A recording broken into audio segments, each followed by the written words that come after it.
welcome. Thank you very much. Welcome to our summer night of rock and roll. And it's awesome to be here.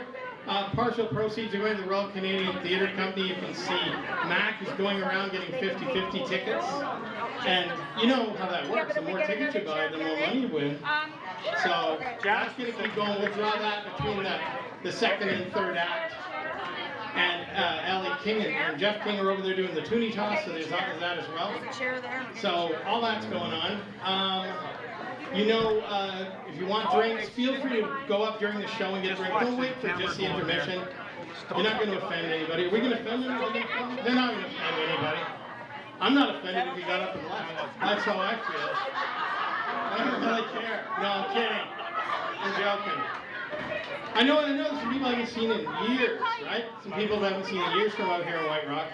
And they're looking at me, they're going, Jesus Christ, he's gained weight. Which wasn't really nice, but whatever, you know. I think there's horrible names for things because everybody gets nice things, but when you're fat, they don't come up with like nice things to say about it. I think that my metabolism isn't slow, it's gifted. And if you want to have a second helping at the buffet, I refer to it as a victory lap. More potatoes! At least I got a full house. So anyway, I just do a few old jokes because there's a bunch of jokes that I just realized when I was sitting around going, what can I say?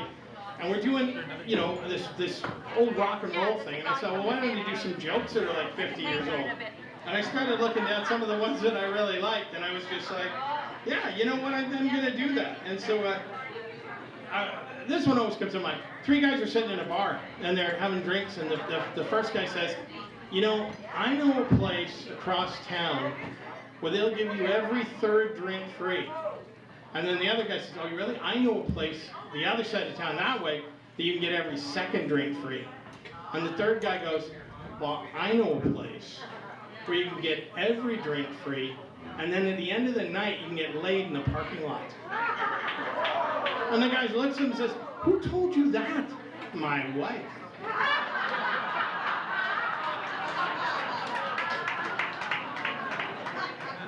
So this guy goes into the hospital, into the doctor's office, see a doctor.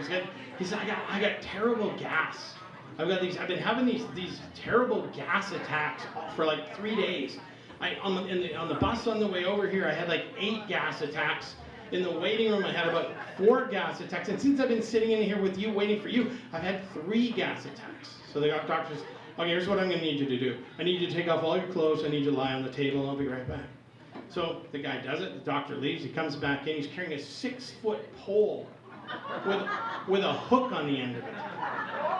The guy says, what the hell are you going to do with that? He goes, I'm going to open a window. It stinks in here.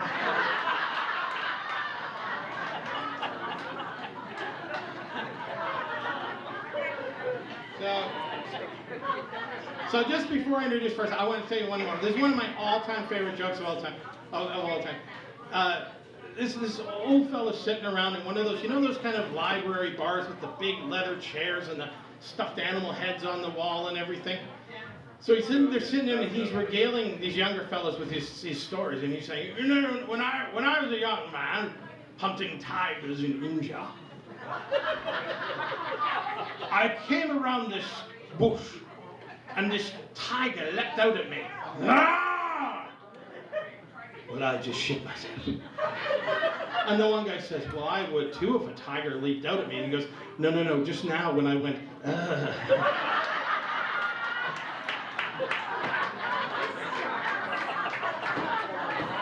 Told you, that's a great joke. All right.